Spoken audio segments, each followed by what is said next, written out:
case you haven't heard, SpaceX stock is currently on sale below its $135 IPO allocation price. Let's see what they're saying in the finance media.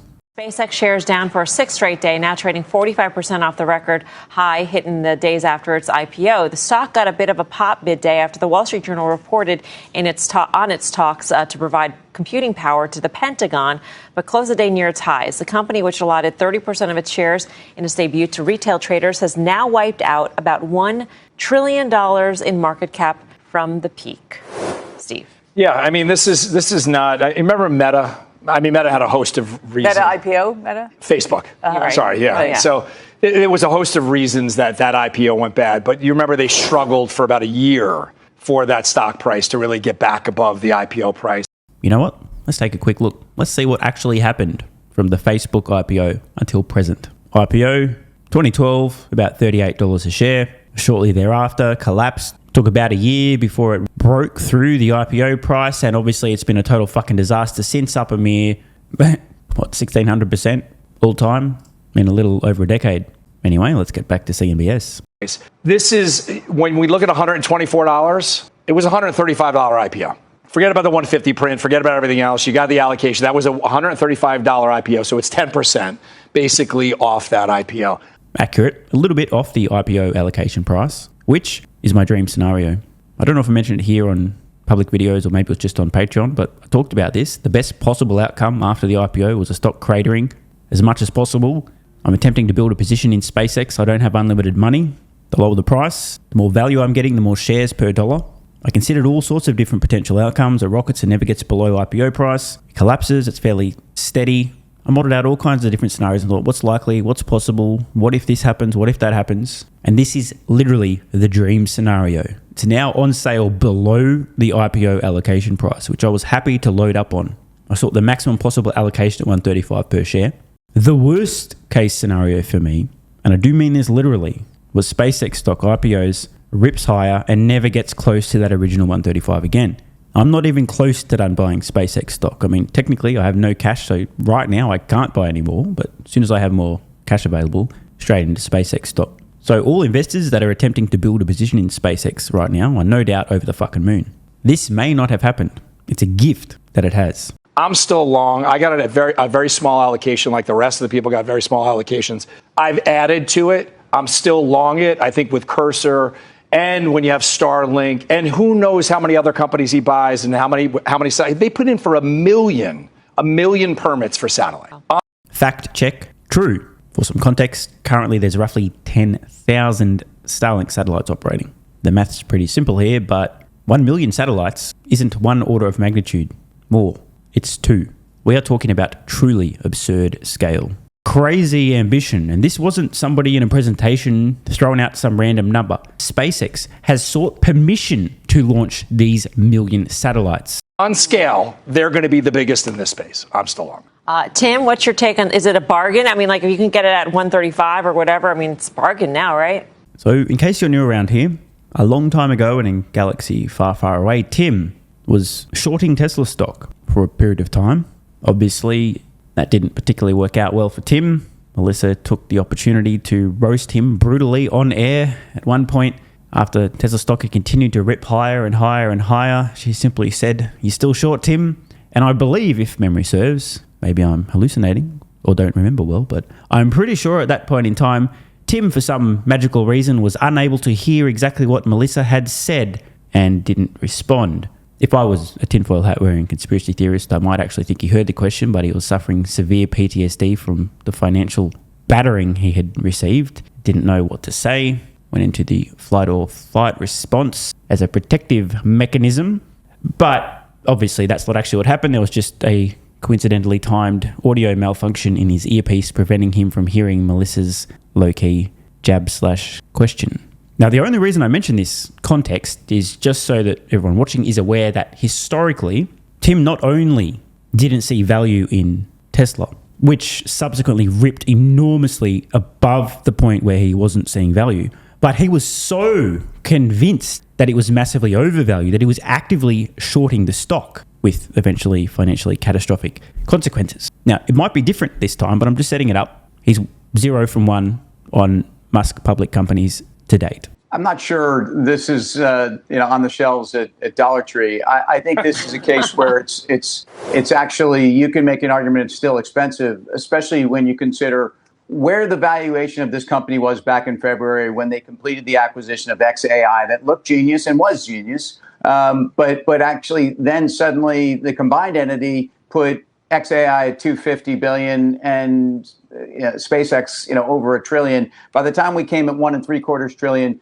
the sum of the parts were somewhere around 900 billion or less. So I'm just not sure there's value here. And at a time when XAI was really the driver for the valuation dynamic, especially at a time when we were hearing about Anthropic and ChatGPT valuations, I wonder. And I think this could have been part of our conversation in the A block. So it appears that Tim is somewhat more measured covering SpaceX and its valuation versus Tesla, where he was quite adamant it was massively overvalued to the point where he was literally shorting the stock. Just a couple of things. I'm not quite sure what Tim means by suggesting XAI is the majority of the value, unless he was referring to the super long-term potential. In the S1 filing, SpaceX outlined the total addressable market. The AI stuff was enormous. But as it stands today, the current driver of most revenue and profits for SpaceX, and for the foreseeable next handful of years at least, a core, very easy to understand business is Starlink, which is printing money, growing at a crazy rate, adding about, call it 3 million customers a quarter. That's accelerating. It's very consistent, high margin, predictable revenue. You can make the case that today Starlink is $1 trillion+ business. In fact, you could argue the case that Starlink is worth more than SpaceX's entire current market capitalization today. At least you could make that argument if you've built a SpaceX valuation model that includes Starlink, not just home broadband, but also cellular service growth, and factors in the massive increase in bandwidth per launch once Starship is launching rapidly and regularly. Just a quick heads up, my brand new 20-year Tesla valuation model and 20-year SpaceX valuation models are almost finished and will be launching very soon on Patreon. Once they drop, prices for all new memberships will rise significantly. You can join today to lock in current rates. For more detail and to sign up, head to patreon.com/solvingthemoneyproblem or just click the link below. P.S. Existing members who want to upgrade, do it now before the price hikes. I also noticed, at least not yet, Tim didn't actually mention any of the AI compute deals. Anthropic, Google, Reflection AI, cumulatively annualized revenue rate of like $24-ish billion, which didn't exist at the time of the XAI acquisition and is relatively substantial. It's roughly the same amount of revenue that Starlink is doing annually today, just in really sort of rough terms. So between the $1.25 trillion valuation, where Tim was saying it's only worth about $900 billion, and today, the company's basically doubled its revenue. Not trying to be hard on Tim here, but it is important that if you have a thesis, you've attempted to value the company, and then something meaningful changes, there's new information, new businesses, new revenue, a slowdown, a speed up, something like that, it's very important for you to reassess and adjust your estimates, including what you value the company at. An example of this close to home was my original Tesla production estimates for vehicles, absurdly optimistic. I was expecting that today, as I'm recording this, that it would have been a subsequent generation of vehicle after the 3 and Y, using the modular manufacturing system available to consumers for $25,000 or less. It became evident a couple of years ago that this was not going to be the case. So new information, major adjustment. So as a result of this new information, I made major adjustments to my Tesla estimates, fair valuation. So you would hope that somebody like Tim would do the same. If he'd thought the company wasn't even worth $1 trillion before any of these AI compute deals, you'd hope that he's made some adjustments since, given the extraordinary nature of this business, which went from $0 of revenue per year to billions of dollars per month. I'm not sure that it ever made sense, and therefore I still believe in the technology, and I think Starship is a value unlock. I think there's a lot of pieces on the space side investors really haven't even had a chance to value. I think you could own it here. I think there are people that are picking at it here. That doesn't bother me, but I'm not going to call it cheap. I'm pleased to see he's definitely learned his lesson, shorting Tesla stock and really hammering the company's valuation. Much more measured now. You know, you could own it here. I don't, but, whatever. As opposed to literally betting against the company because you believe the valuation is so absurd, so nonsensical, and getting your ass handed to you repeatedly for doing so. I've noticed more broadly, it's extremely difficult to find anyone with a comparably negative opinion on the current SpaceX valuation compared to the number of people over the last 10, 15 years who were screaming Tesla's egregiously overvalued, massively overvalued. The only reason the stock's worth this much is because retail investors are retarded. Perhaps people have learned their lesson. Don't bet against Elon. Don't short a publicly traded company that you don't really understand.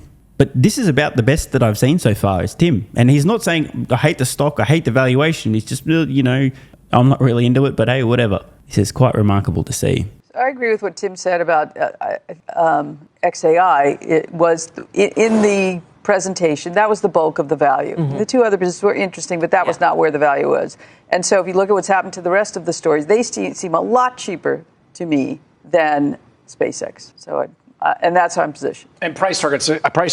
Raymond James has an $800 price target on it. 5 of the 7 price targets are above the current price of it now. Right. So people do believe in growth. And sometimes when you're looking at growth, it's not going to look like that. That further adds to what I was saying. Even the analysts, almost all of them, are quite bullish on SpaceX. I can't ever remember a time where that was the case for Tesla. Especially, by the way, when Tesla was down 30, 40, 50+% from all-time highs. That's usually when the analysts have a price target that's significantly below that. They cut, and then reverse engineer a reason for why their price target has been cut in half. That's definitely not because the stock's been cut in half and then just trying to not look foolish. Bottom line here, there seems to be a lot less SpaceX skeptics, SpaceX bears, and are there even any SpaceX short sellers? People used to say Tesla's just a car company, try to value it accordingly and look like idiots. But I think when it comes to SpaceX, most people are not saying they're just a rocket company. It's quite the change. Oh, and don't forget, anyone who wanted to join Patreon and lock in the current prices before they increase, you know what to do. Thanks for watching. If you appreciate the content and want to support the channel, check out the links below where you can get early access to daily videos, unlock hundreds of exclusive pieces of content, and plenty more. AG1 has been part of my daily health protocol for almost half a decade. It's packed full of vitamins and minerals and helps me fill in nutritional gaps while supporting energy, digestion, and immune function. It also has prebiotics and probiotics to promote gut health. I take my health very seriously, and so should you. Try AG1 today by visiting drinkag1.com/SMR or click the link in the pinned comment and enjoy a free welcome kit with vitamin D3 plus K2 and AG1 travel packs. That's drinkag1.com/SMR.